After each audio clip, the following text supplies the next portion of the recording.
Please subscribe to Face TV Africa and turn the notification on. Face TV Africa, ẹ jọ̀ọ́ ẹ subscribe, hete. Face TV was Swoby.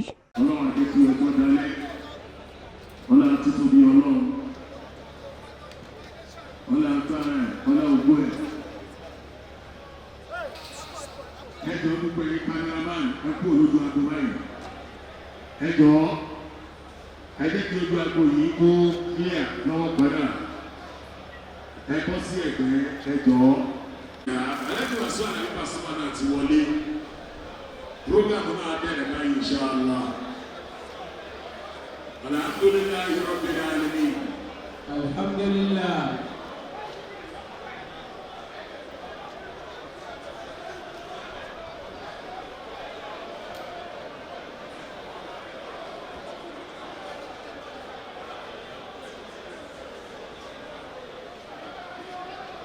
Ẹni tí Ọlọ́run ò bá ṣoore fún kó má parọ́ fárẹ́ o.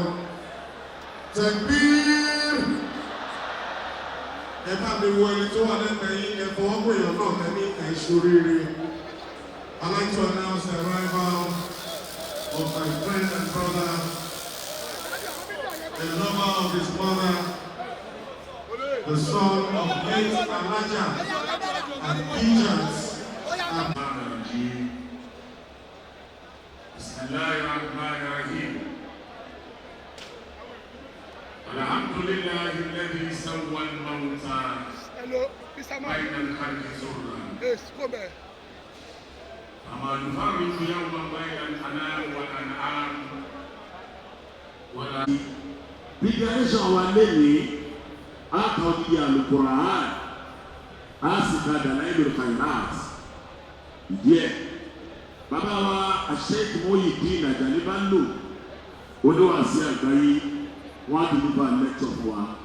Gbogbo ẹ̀yin tẹ́ wá níbikíbi láti Ìlọrin ní láti Ìbàdàn ní. Wa la ilaha illallah, Allahu akbar, Allahu akbar, wa la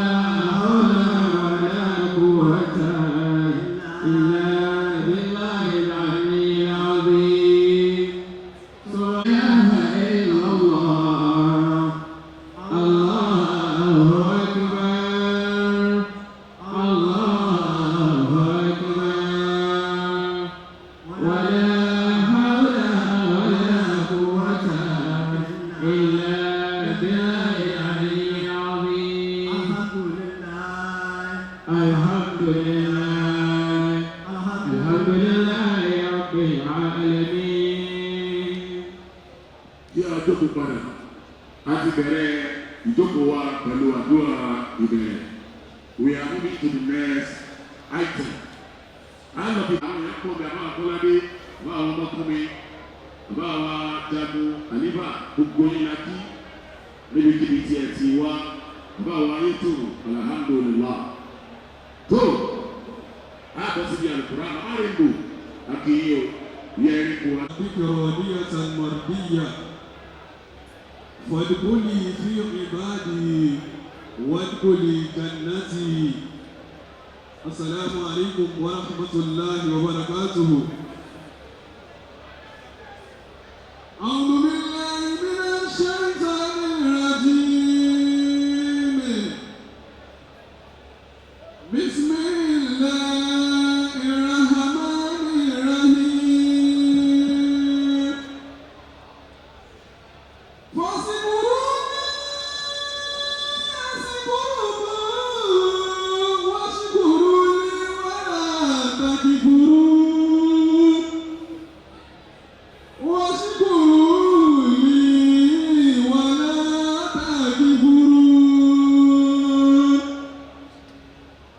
Yeah.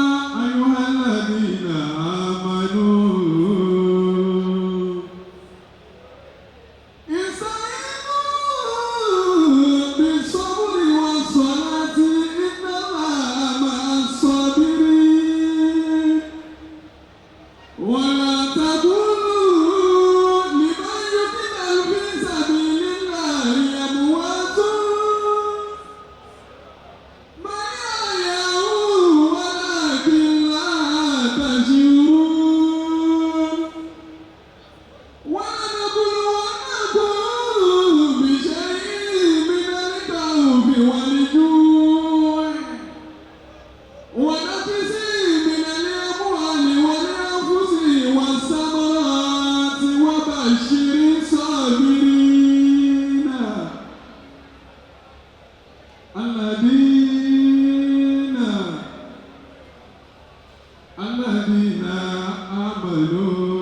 آمنوا الذين إذا أصابتهم مصيبة قالوا إنا لله وإنا إليه راجعون أولئك عليهم صلوات من ربهم ورحمة وأولئك هم المهتدون سبحان الله صدق الله مولانا العظيم. Ti gbàgbọ́ nǹkan tó máa ń ṣẹlẹ̀ àbá àlàsírí tí àbá àgbà bá kú ẹni àbá àgbà tó bá kú pàápàá jùlọ nílẹ̀ Yorùbá wa ń bí nǹkan kan máa ń ṣẹlẹ̀ lẹ́yìn ikú wọn gbogbo ọjọ́ kọ̀ọ̀kan kó tó tó ọjọ́ mẹ́jọ la àbá kọ̀ọ̀kan ó máa wá sílé àbá àgbà yẹn láti wá ṣe wá sí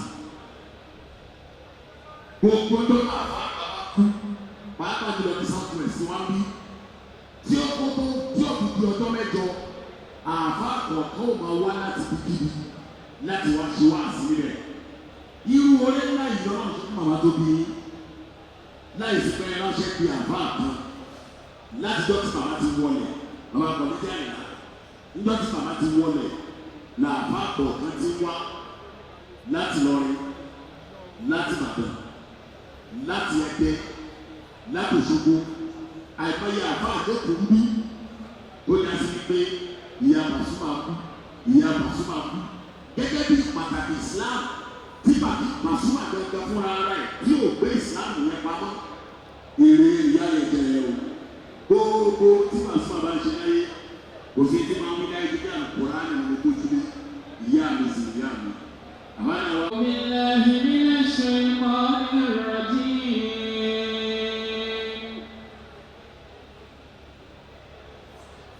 بسم الله الرحمن الرحيم أعوذ بالله من الشيطان الرجيم بسم الله الرحمن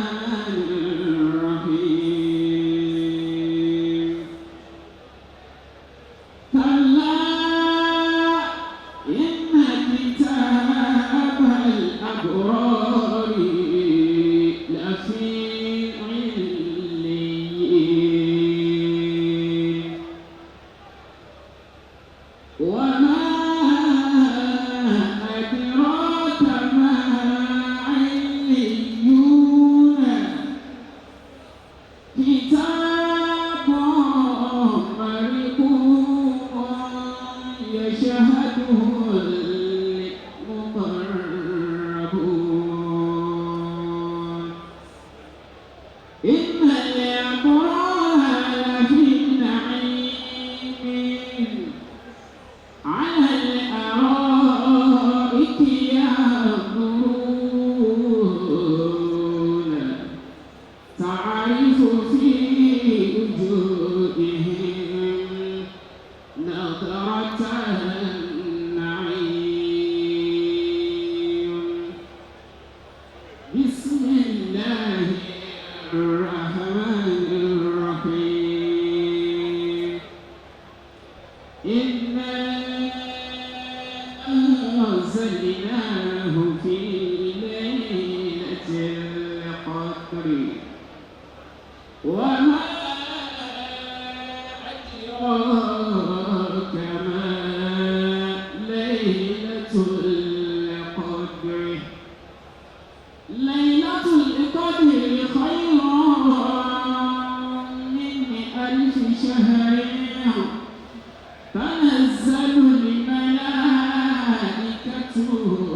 والروح فيها بإذن ربهم من كل أمر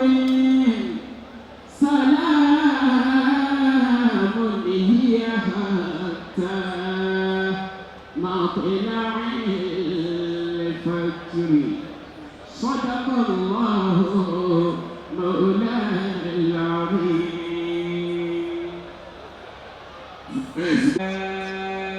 Lílá bí sọ fún mi wípé lílá bí sọ fún mi pé èmi ní ìmọ̀ adarí rẹ̀. Wọ́n lílá bí ọlọ́run máa darí wa. وجاب المرء Bàbá Lẹ́gbàjì lọ́wọ́ léyìn. Àyíká bàbá Lẹ́gbàjì láti lọ ní alhamdulillah. Ẹgbẹ́ ẹja rí pàṣẹ. وتساءل Ẹjọ́. عن فضائله أناس Q-dot kọ́ yìí. Akí ẹ dúwọ̀. Akí ẹ. Q-dot. Lọ́kí àwọn àfáà lókè. وخير الناس Bọ̀ ewu lọ dáadáa ní. من ترك الجواب Àwọn àfáà wa Lágbàjì. Àwọn àfáà wa Táyé Kẹ́yìn Lágbàjì. Àwọn àfáà wa Láńre Lágbàjì. Àfáà lílá bí ní ẹ máa wúlẹ̀. Ayé ọ̀dà. Bóòdì. Táwọn àbọ̀dókè ní. Please subscribe to Face TV Africa and turn the notification on. Face TV Africa, ẹ jọ̀ọ́, subscribe, hete. Face TV was Swoby.